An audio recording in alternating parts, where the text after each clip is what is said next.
안녕하세요. 오늘의 데일리 뉴스레터에 오신 것을 환영합니다. 1. 독도와 울릉도 사이 인공섬, 한국해양 영토 확장. 2. 한국, 세계 1위 독점 EUV 장비마저 개발. 3. 일본의 채굴 권한 박탈. 한번 진실을 알아봅시다. 독도와 울릉도 사이에 있는 안용 복해산의 가치가 급부상하고 있습니다. 바로 인공섬을 조성할 수 있다는 것 때문인데요. 어떻게 된 일인지 살펴보겠습니다. 울릉도와 독도 사이는 지도로 보기에는 아주 가까워 보이지만 실제로는 아주 먼 거리입니다. 이 때문에 영해로 두 섬이 연결돼 있지 못해서 러시아나 일본의 배와 항공기가 자유롭게 왔다 갔다 할 수 있습니다. 특히 지난 2019년 7월 23일 오전 9시 1분경 러시아 항공우주군 소속 A-50 조기경보기가 독도 연공을 2차례에 걸쳐 무단 침범한 사건이 있었습니다. 이것은 한국전쟁 정전 이후 러시아 군용기는 물론이고 타국의 군용기가 대한민국 연공을 침범한 최초의 사건인데요. 러시아 측에서는 자신들은 한국의 연공을 침범하지 않았음을 주장하며 A-50 항공기가 독도와 울릉도 사이의 한국의 연공이 아닌 지역을 지나서 빠져나갔다고 주장했습니다. 독도와 울릉도 사이는 한국이 주장할 수 없는 비영해 비연공 지역이라는 것입니다. 실제로 독도와 울릉도 사이는 우리의 바다 즉 영해가 아닙니다. 독도와 울릉도 해안으로부터 약 12해리 정도까지만 대한민국의 영해이므로 그 사이에는 대한민국의 주권이 미치지 못하는 상황인데 이 때문에 일각에서는 독도와 울릉도 사이에 인공섬을 만들어 독도와 울릉도 사이를 영해로 이어야 한다는 분석이 눈길을 끌고 있습니다. 영해는 한나라의 주권이 미치는 바다로서 기점이 되는 기선으로부터 12해리의 범위까지 설정됩니다. 영해의 개념은 1982년 유엔 해양법 회의에서 정의되었습니다. 그러니까 우리 육지로부터 12해리 즉 22km가량 육지로부터 떨어진 곳은 모두 대한민국의 해양 영토가 되는 것을 의미하는데요. 때문에 우리나라 남해안인 제주도와 거제도 사이는 마치 내해처럼 대한민국이 전용적인 바다로 사용이 가능한 공간입니다. 반면 강원도 해안가와 울릉도 사이 그리고 울릉도와 독도 사이는 서로 영해로 맞닿아 있지 못해서 해외선 박들이 자유롭게 드나들 수 있는 상황인데요. 이 때문에 수년 전부터 중국의 어선들이 우리 동해안의 어장을 자재로 이동을 하는 상태입니다. 반면에 제주해협은 추자도, 거문도, 대관탈도, 소관탈도 같은 자그마한 섬들이 마치 별자리처럼 이어져 있어서 영해로 완벽하게 차단이 됩니다. 때문에 중국이나 일본의 선박들이 제주해협을 마음껏 이동하지 못하는 상황입니다. 그런데 독도와 울릉도 사이에도 내해를 만들어낼 수 있는 놀라운 해저지형이 있습니다. 울릉도와 독도 사이의 안용복 해산인데요. 안용복은 17세기 조선의 평범한 어부였으나 일본에 강력하게 울릉도와 독도를 조선의 영토임을 주장하여 국제적인 소유권을 인정받게 한 대단한 역사적 인물입니다. 안용복 해산은 울릉도 동방 약 40km 지점에 있는 해산으로 독도와 울릉도 사이에 있는데요. 안용복 해산 위에 인공섬을 만들게 되면 울릉도와 동해 사이를 메꾸는 영해가 만들어질 수 있게 돼서 일본이나 러시아 혹은 중국의 배들이 우리 울릉도와 독도 사이를 자유롭게 관동할 수 없게 됩니다. 만들 수 있는 인공섬의 형태는 영국에서 19세기에 많이 만들어진 인공섬 요새와 같은 구조물을 지어야 한다는 분석이 나옵니다. 영국에는 콘크리트와 벽돌로 만들어진 수많은 인공섬 요새들이 있습니다. 영국 포츠머스 솔렌트의 근해에 위치한 노맨스포트 같은 경우는 콘크리트로 동그란 도너츠 모양으로 만든 구조물로 내부에는 식물을 키울 수 있는 썬룸과 지상에는 동그란 트랙이 있어서 상주하는 인원들에게 쾌적한 환경을 제공할 수 있는 인공섬의 구조로 만들어져 있습니다. 원래 요새로 만들어졌지만 현재는 영국의 훌륭한 관광자원으로 자리 잡고 있습니다. 이외에도 영국과 네덜란드 같은 국가들에는 수많은 해양 요새들이 인공섬의 형태로 만들어져서 유용하게 활용되고 있습니다. 거기에 더 나아가서 덴마크, 영국, 네덜란드 등 북서유럽 국가들과 협업하여 공항도로 인공농업지구가 갖추어진 인공섬을 만들고 있습니다. 이 섬은 2027년까지 만들어질 예정인데요. 해상풍력 전력장 측까지 만들어질 예정이어서 인근 국가의 수많은 가정에 친환경 전력까지 공급할 예정입니다. 인공섭이 섬으로서 국제적인 인정을 받으려면 식생이 자라나고 주민이 실제 거주해야 한다는 조건이 있습니다. 영국식 해상요새 구조물을 안용복 해산 위에 건설을 하게 된다면 가장 알맞은 인공섭의 형태가 될 수 있다는 분석이 나옵니다. 특히 인공섬 주변으로는 플로팅 아일랜드라는 수면 위에 떠 있는 해상 구조물도 만들 수 있는데요. 플로팅 아일랜드는 한국에서도 많은 연구가 진행되고 있으며 도시건축 분야에서 적극 활용 중입니다. 한국에서도 오래전부터 독도와 울릉도 근해에 인공해상 도시를 건설하자는 논의가 있었으나 많은 비용과 여론 조성 실패로 인해 무산되었습니다. 안용복 해산에 지어질 인공섭을 중심으로 기초를 세우고 그 주변으로 플로팅 아일랜드를 만들게 된다면 독도와 울릉도를 오가는 관광객들이 즐길 수 있는 또 하나의 테마 공간이 탄생할 수 있을 것으로 전망됩니다. 무엇보다 안용복 해산에 새롭게 만들어질 인공섬을 중심으로 새로운 영해가 설정되어 이웃 국가들이 대한민국의 독도와 울릉도 사이를 자기 집 드나들듯 왕래하며 함부로 할 수 없는 영해와 연공이 새롭게 만들어지게 되므로 대한민국의 국익화 안보에 더욱 큰 도움이 될 수 있습니다. 새로 만들어지게 될 인공섭에서는 해양 심층수 취수나 광물자원 채굴 등을 할 수 있고 어민들을 위한 지원시설을 제공할 수 있다는 분석이 나옵니다. 무엇보다 섭으로 인정을 받기 위해서는 주민이 거주할 수 있어야 해서 섬 내부에 민간인을 위한 주거시설을 공급할 필요가 있다는 분석이 나옵니다. 대한민국은 세계 최강의 해양 국가 중의 하나입니다.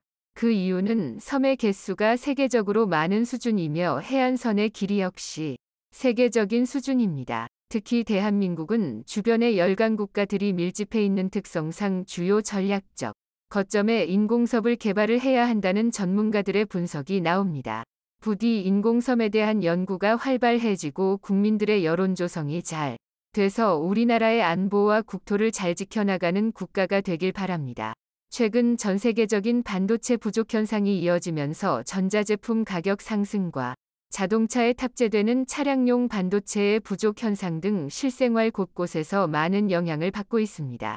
특히 차량용 반도체 부족의 경우에는 신차 출고 기간을 1년 혹은 그 이상 늘리면서 많은 소비자들이 불편을 겪고 있습니다. 이런 현상이 이어지자 전 세계 많은 반도체 기업들이 설비 투자와 반도체 연구 개발에 많은 투자를 하고 있는 상황에 막대한 이익을 보는 기업과 그렇지 못한 기업 등 크게 둘로 나뉘고 있습니다. 대표적으로 한국의 삼성전자부터 대만의 TSMC까지 아시아를 대표하는 파운드리와 종합 반도체 기업들은 큰 이익을 얻고 있으며 막대한 실적 증가와 주가 상승까지 긍정적인 상황이 이어지고 있습니다. 하지만 완성 반도체 기업들이 막대한 이익을 보는 것과는 다르게 이들에게 반도체 장비를 납품하는 기업 대표적으로 네덜란드의 ASML 같은 기업들은 시장 확대를 통한 경제적 이익 창출에 제동이 걸려 매출과 이익 증대를 위한 돌파구를 찾고 있는 상황입니다.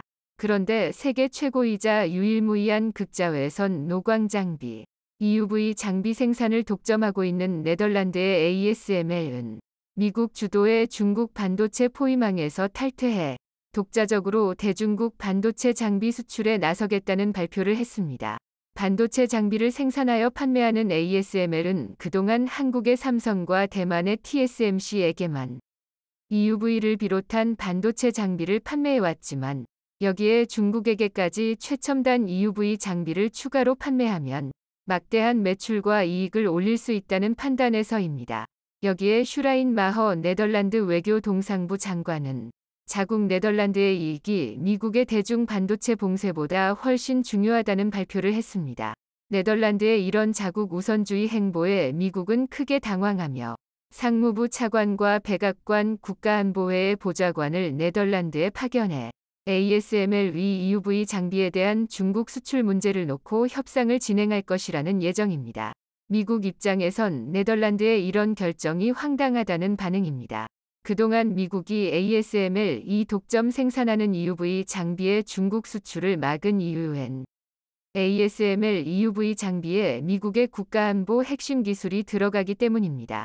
EUV 노광 장비에 활용되는 원천 광원 기술은 미국 기업 사이머가 보유한 특허 기술을 활용하며 해당 기술은 미국의 국가안보 핵심 기술로 지정이 되어 있어 중국을 비롯한 적대 국가에는 수출이 막혀 있습니다. 즉 ASML이 활용하는 핵심 기술부터 부가적인 기술까지 다방면에서 미국 기술이 활용되고 있으며 ASML 회사의 지분에도 미국 기업이 절대다수의 비중을 차지하고 있습니다.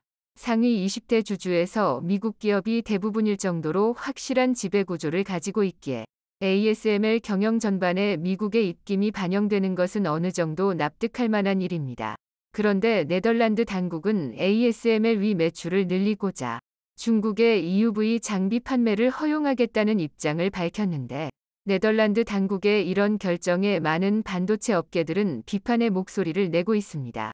먼저 중국의 EUV 장비 판매를 결정한 핵심 논리는 중국의 EUV를 추가적으로 판매해 ASML 위 매출을 늘리려는 계획이었지만 이런 계획이 처음부터 불가능한 이유는 ASML 위 EUV 장비는 1년 동안 생산할 수 있는 대수가 40대가량으로 정해져 있고 한국의 삼성과 대만의 TSMC가 EUV 장비를 전부 독식해 더 팔고 싶어도 팔 수가 없는 상황입니다. 즉 ASML 측에서 EUV 장비를 만드는 족족 한국과 대만의 반도체 기업들이 구매하는데 중국에게 판매한다는 것은 ASML 위 추가적인 매출을 발생시키는 것이 아니리 단순히 한국과 대만에 공급될 물량을 줄여서 중국으로 가는 물량을 늘리겠다는 내용입니다. 여기서 네덜란드 측의 의도는 명확합니다. 미국 주도의 대중 반도체 제재에 동참하게 하려면 그만한 보상을 네덜란드 자신들에게 달라는 것입니다. 물론 여기엔 극자외선 노광 장비, EUV 장비를 세계에서 유일하게 만들 수 있는 ASML과 네덜란드의 자신감이 깔려 있습니다. 하지만 ASML 위 EUV 장비에 탑재되는 렌즈와 광학 장비는 독일 기업에서 납품하고 있으며 광원조사 장치와 핵심 부품들은 미국에서 납품되고 있습니다. 즉 이 말은 핵심 기술과 부품만 있다면 네덜란드 ASML이 아니라 다른 기업들도 EUV 장비를 충분히 생산해낼 수 있다는 것입니다. 여기에 삼성전자의 움직임이 심상치 않습니다. 삼성전자는 최근 자회사를 통해 노광 공정용 장비를 개발했고 양산 테스트를 성공적으로 완료했습니다. 그동안 노광 장비를 직접 생산하기보다 수입에 의존해왔는데 최근 들어 글로벌 공급망이 흔들리기 시작하면서 노광 장비 자체 생산을 위한 연구팀을 가동해 반도체 소재와 장비 그리고 완성품 생산까지 원스톱 라인 구축을 위한 작업에 나서고 있습니다. 그런데 최신 미세 공정을 위해선 일반적인 노광 장비가 아니라 ASML이 생산하고 있는 극자외선 노광 장비 EUV가 필요한데요. 이 역시 한국 기업 이솔에서 생산을 위한 마지막 작업에 나서고 있습니다.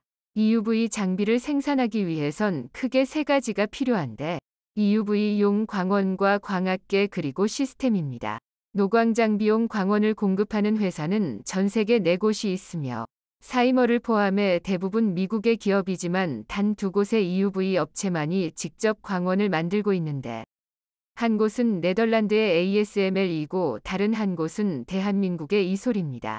EUV 장비의 첫 번째 조건인 광원도 우리 손으로 만들 수 있으며 두 번째 조건인 광학계는 주로 독일의 칼자이스 렌즈를 사용합니다.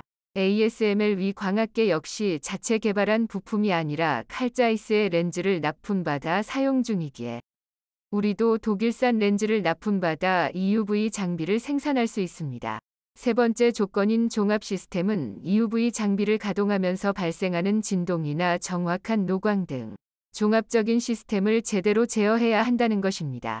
사실 EUV의 물리적인 장비와 부품 등은 이미 우리나라가 기술을 확보한 것도 있고 일부 부품은 수입하여 구축하면 되며 네덜란드의 ASML 역시 이런 식으로 부품을 공급받아 장비를 만들지만 가장 중요하고 핵심이 되는 부분은 종합적인 시스템 안정성입니다. ASML이 가장 잘하는 분야가 바로 이런 시스템 제어 부문과 소프트웨어적인 부분으로 알려져 있습니다. 해당 부문에 대한 우리 기업들의 투자도 급격하게 늘어나고 있습니다. 특히 우리나라 토종 반도체 장비업체인 이솔의 대표와 경영진은 삼성전자 반도체 사업부 출신으로 10년 넘게 삼성전자에서 EUV 장비와 소재에 대해 연구개발하던 팀이 독립한 기업입니다.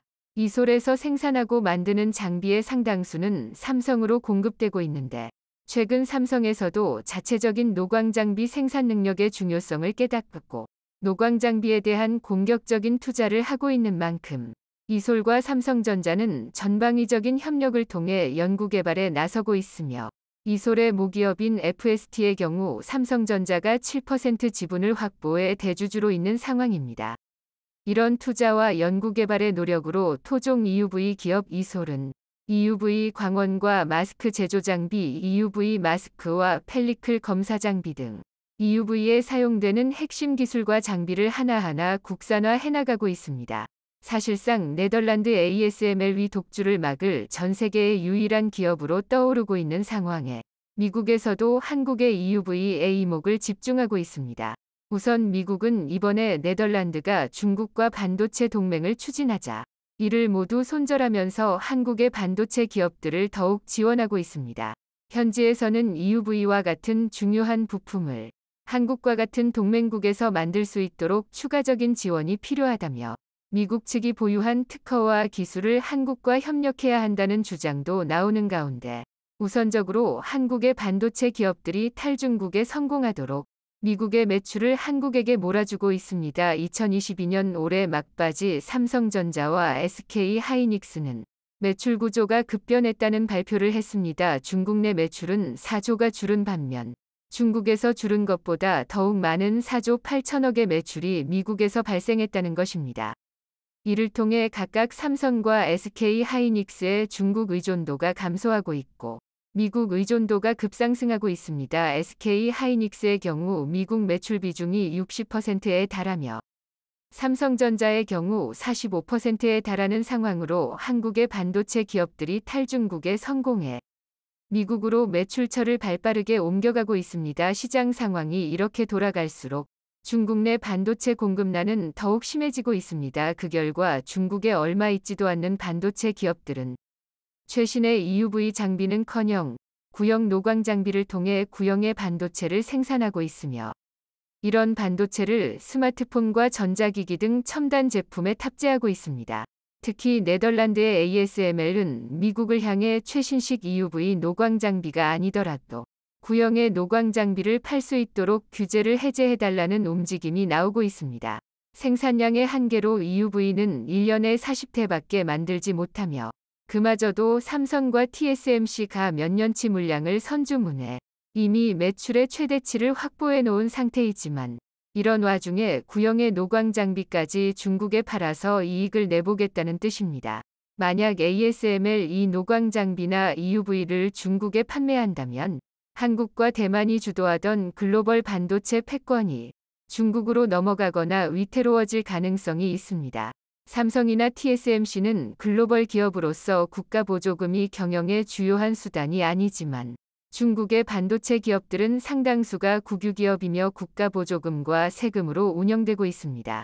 특히 중국이 반도체 굴기를 천명한 만큼 막대한 중국 자본을 투자하여 치킨 게임을 벌인다면 정부 지원을 받지 않고 단독으로 맞서야 하는 한국과 대만의 반도체 업체들은 경쟁에서 불리해질 수밖에 없는 상황이 될 것입니다. 미국 역시 이런 상황을 막기 위해 움직이고 있습니다. 세계를 제패하는 첨단 IT 기업들은 대부분 미국 기업이며 이런 파워는 사실상 반도체로부터 나옵니다. 하지만 반도체 파워가 중국으로 넘어간다면 미국의 IT 기업들도 패권을 유지하기 어렵게 되기에 누구보다 미국이 대중국 반도체 규제에 적극적일 수밖에 없습니다. 한국과 미국은 반도체에 대한 이해관계가 일치하지만 네덜란드는 이와는 다르게 중국이라는 고객을 새로 원하고 있어 이해관계가 일치하지 않는 상황입니다. 미국은 자신과 이해관계가 맞지 않다면 어떤 기업이나 국가이든지 손을 봐준 역사가 있는데 독일과 일본이 그러하고 소련 역시 마찬가지였습니다. 이번에도 네덜란드가 자신의 이익을 고집하고 있지만 한국에서 EUV 개발이 점점 더 진전될수록 미국의 네덜란드 손절은 더욱 빨라질 것이란 관측이 나오고 있습니다. 최근 우크라이나 상황이 장기화되면서 국제사회의 러시아 제재도 더욱더 강력해지고 있습니다. 하지만 러시아산 에너지에 의존하는 전 세계 수많은 국가들은 러시아 에너지에 대한 제재에 매우 비협조적으로 나오고 있습니다. 특히 다른 금융 제재에는 협조적인 국가들도 에너지 제재에서만큼은 조금 더 상황을 지켜보자는 태도를 보여 국제사회에 러시아 제재에 대한 구멍이 생겼다는 지적이 나오고 있습니다. 그 중에서도 EU 회원국이자 나토 가입국인 헝가리와 슬로바키아는 러시아산 가스 대금을 루블화로 지급할 것이란 의사를 밝히며 유럽연합은 기업과 기업 간의 계약에 개입할 수 없다는 주장을 펼치고 있습니다. 일부 국가들이 러시아 제재에서 이탈하며 러시아는 하루에도 10억 달러가량의 에너지 판매 대금을 벌어들이고 있습니다. 10억 달러는 우리 돈으로 1조 2천억 원에 해당하는 금액이며 이런 비용은 우크라이나 침공에 투입되고 있습니다. 일본 또한 예외가 아닙니다. 일본은 우크라이나전이 시작되면서 동시에 러시아에 대한 다양한 제재 방안을 우선적으로 발표하는 등 강경한 입장과 태도를 보이고 있지만 정작 러시아산 에너지에 상당한 의존을 하고 있어 최근 러시아 당국이 일본의 산업을 끝장내겠다는 발표를 하며 일본에 대한 에너지 공급 차단을 시사하고 있어 일본은 꼬리를 내리고 있는 모습이 나오고 있습니다. 이에 일본이 차지하고 있던 사할린 가스전 사업을 차후 한국이 차지하게 될 긍정적인 상황을 4월 들어서며 우크라이나군이 북부 전선을 완전히 탈환한 가운데 러시아군은 동남부 지역에 화력을 집중하고 있습니다. 동부 돈바스 전선에선 러시아군의 대규모 병력 이동이 감지되며 우크라이나군은 이를 막기 위해 만반의 준비를 하고 있는 것이 포착되고 있습니다. 이지움을 점령한 러시아군은 슬라반스크 지역을 다음 목표로 삼고 돈바스 지역에서 우크라이나군을 포위 섬멸한다는 계획입니다. 이에 우크라이나군은 러시아 전차가 접근하지 못하도록 바리케이트를 쌓고 다리를 파괴하는 등 만반의 태세를 갖추고 있습니다. 최근 우크라이나가 자신감을 찾은 이유가 있습니다. 우크라이나군이 자체 개발한 대함 미사일로 러시아 군함을 격침시켰다는 사실이 확인되었으니 유라시안 타임즈는 우크라이나 남부 오데사 지역에 정박해 있던 러시아의 호위함인 SN 제도킴 우크라이나 넵 대함 미사일에 의해 격침되었다는 보도를 했습니다. 넵 대함 미사일은 2014년부터 우크라이나군이 자체 개발한 순항 미사일로 300km 이상을 비행 가능하며 5,000톤 급의 군함을 격침 가능한 미사일입니다. 우크라이나 해군은 4월부터 넵툰 미사일을 배치한다고 발표했고 향후 500기 이상의 미사일을 배치해 국토 방어에 나선다는 입장입니다. 넵 대함 미사일이 등장하면서 우크라이나의 해안 방어가 더욱 탄력을 받을 것이란 상황입니다. 북부 지역에서 철수한 러시아군은 오데사와 마리우폴 등 항구 도시에 병력을 집중하고 있으며 이번에 파괴된 SN 제독함 역시 오데사에 포격을 가하던 함대 중 하나입니다. 우크라이나를 향한 서방 세계의 수억 달러 규모의 방어 무기와 탱크와 장갑차 등 기갑 전력이 속속 들어 지원되는 가운데 러시아 측이 빠르게 결판을 내지 못한다면 남부 해안 도시와 동부 돈바스 지역도 북부 키이우처럼 우크라이나군이 영토를 수복할 것이란 전망이 나오고 있습니다. 러시아군이 군사적으로 불리한 상황 속에서 밀리는 가운데 국제적인 고립도 점점 가속화되고 있습니다. 이번 유엔 총회에서 193개 회원국을 대상으로 러시아의 인권이사국 자격 정지에 관한 투표가 진행됩니다. 유엔이 우크라이나 전장에서 민간인 피해를 자행한 러시아에 대해 인권이사회 이사국에서 퇴출시키는 조치에 돌입한 것입니다. 유엔 안전보장 이사회 안보리 상임이사국이 유엔 산하기구에서 자격을 박탈당한 전례가 없는 사상 초유의 일이기 때문에 국제사회가 투표 결과에 집중하고 있습니다. 주 유엔 러시아 대사는 193개 회원국들을 향해 반대표를 던지라며 압박에 나서고 있습니다. 미국의 발의로 진행되는 이번 표결은 출석한 국가들 중에서 3분의 2가 찬성하면 가결됩니다. 지난달 진행된 러시아의 우크라이나 침공 규탄과 휴전 촉구 결의안 표결에서 143개국이 찬성하여 통과된 만큼 이번에도 가결될 가능성이 높다는 관측이 나옵니다. 그런데 러시아 측이 걱정하는 것은 따로 있습니다. 이런 식의 국제적 고립이 가속화되다 보면 유엔 안보리 상임이사국 자리에서도 퇴출될 가능성이 높아지기 때문입니다. 실제로 러시아의 상임이사국 자리를 노리는 국가가 있습니다. 일본 기시다 총리는 최근 집권당 대회에서 상임이사국 러시아의 폭거를 직접적으로 비판하며 우크라이나 침공을 계기로 안전보장 이사회 안보리의 개편이 필요하다고 목소리를 높이고 있습니다. 그동안 일본은 새로운 국제 질서를 구축하기 위해 안보리를 개혁해야 한다고 강력하게 주장해온 만큼 안보리에서 러시아를 추방하고 그 자리에 자신들이 들어가야 한다는 주장과 로비를 적극적으로 펼쳐오고 있습니다. 일본은 독일과 인도, 브라질 등 상임이사국 진출을 목표로 하는 국가들과 연합해 상임이사국 확대 방안을 주장하고 있습니다. 현재의 상임이사국은 미국, 영국, 프랑스, 중국, 러시아이며 국제적으로 중대한 사안마다 중국과 러시아는 반대를 하며 유엔의 기능과 역할을 마비시키고 있습니다. 일본의 이러한 움직임에 러시아는 크게 반발하며 보복 조치를 예고하고 있습니다. 러시아 외무부 대변인은 7일 기자회견에서 러시아에 대한 경제 제재에 동참한 일본을 향해 높은 수준의 보복 조치를 시행할 것이라고 밝혔습니다. 특히 러시아와 일본의 경제 협력을 비롯한 모든 프로젝트는 물거품이 되었다고 밝히며 일본의 에너지 산업에 막대한 타격을 주겠다는 구상을 밝혔습니다. 일본은 상임이사국 진출을 위해 지속적으로 러시아 제재와 비판을 이어나가고 있지만 사할린 지역에서 원유와 가스 사업에 대해선 조용하게 말을 아끼고 있는 상황입니다.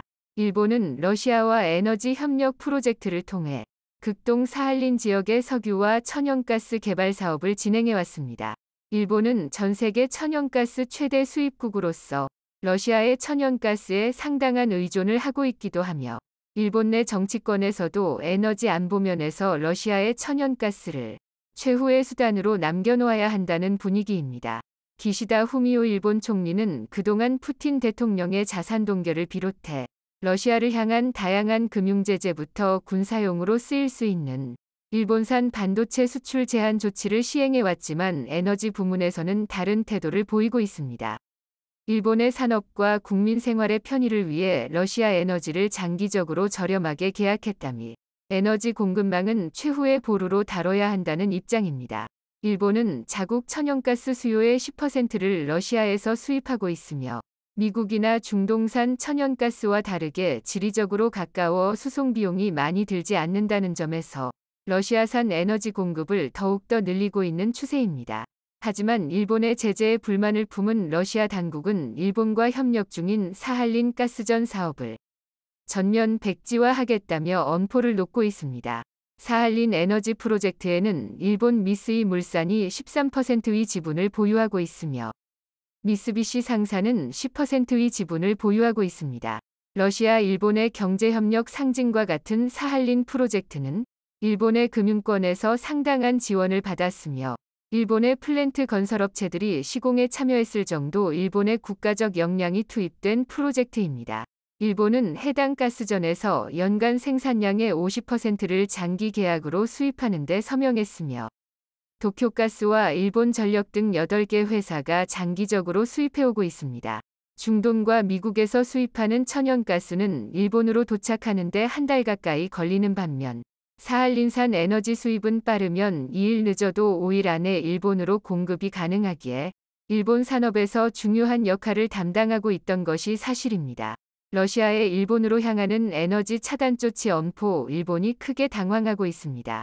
그동안 러시아에 대한 강경 제재 발언이 에너지 차단으로 돌아올 위기에 놓이자 꼬리를 내리고 있는 상황입니다. 일본은 사할린 프로젝트에 명시된 계약 기간을 언급하며 일방적으로 가스를 끊는 것은 계약 위반이라는 주장을 하고 있습니다. 러시아가 아닌 다른 지방에 에너지를 공급받는 데는 최소 한 달 이상이 걸리며 최근 세계적인 에너지난으로 인해 공급이 예전보다 어려워진 상황입니다. 이런 분위기 속에서 러시아산 에너지가 갑자기 끊긴다면 일본의 산업이나 가정에서 에너지난이 발생할 수 있다는 분석이 나옵니다. 그리고 이렇게 멈춰버린 러시아와 일본의 에너지 협력이 다른 사업자에게 갈 수도 있다는 일본 정부의 우려도 나옵니다. 일본의 고이치 경제산업상은 7일 브리핑에서 일본이 러시아 에너지 산업에서 빠지고 제3국이 들어오게 되면 결과적으로 러시아 제재는 무용지물이 된다며 일본의 에너지 협력은 지속되어야 한다고 말했습니다. 이어서 일본이 사할린 에너지에서 철수할 경우 한국이나 중국 등 제3국이 해당 가스전 사업으로 이익을 취하는 경우 이들에 대한 제재 방안을 마련한다는 방침입니다. 즉 한마디로 일본은 국제적으로 러시아를 제재하여 러시아의 안보리 상임이사국 자리를 탐내고 있지만 러시아산 에너지 역시 지속적으로 탐내면서 사할린 가스전에서 나오는 이권은 자신들이 가지겠다는 뜻입니다. 특히 사할린 가스전의 경우 러시아 지분이 절반 가까이 들어있어 한국가스공사도 상당량을 수입 중인 상황입니다. 한국의 천연가스 채굴 능력과 플랜트 시공 능력을 감안한다면 한국 역시 지리적으로도 가깝고 기술력도 충분해 러시아 에너지 사업을 이어갈 수 있다는 전망입니다. 물론 현재 국제정세로 보면 러시아와 지금 당장 에너지 프로젝트를 이어가는 것은 무리지만 일본이나 유럽도 러시아를 강력 규탄하면서 러시아 에너지는 놓지 않고 있는 것으로 보아 차후 한국이 러시아 에너지 사업으로 이익을 보는 것도 나쁘지 않은 선택일 수도 있습니다. 다만 경계해야 하는 것은 러시아와 같은 국가에게 독일이나 유럽처럼 너무 많은 에너지 의존을 하게 되면 에너지 주권이 넘어가게 되어 차후 한국이 중요한 일을 앞두고 러시아에게 휘둘릴 수 있다는 우려가 있습니다. 따라서 공급망을 다변화하고 다양한 공급처에서 안정적으로 수급할 수 있는 방안을 찾아야 할 것입니다. 최근 일본의 견제와 제재에 화가 난 러시아가 에너지 사업 철수를 통해 일본 산업의 숨통을 끊겠다는 상황에 시청자 여러분들은 어떻게 생각하시나요? 영상이 도움이 되셨다면 구독과 좋아요 부탁드리며 오늘도 감사합니다. 최고로 멋진 하루 보내시길 바랄게요.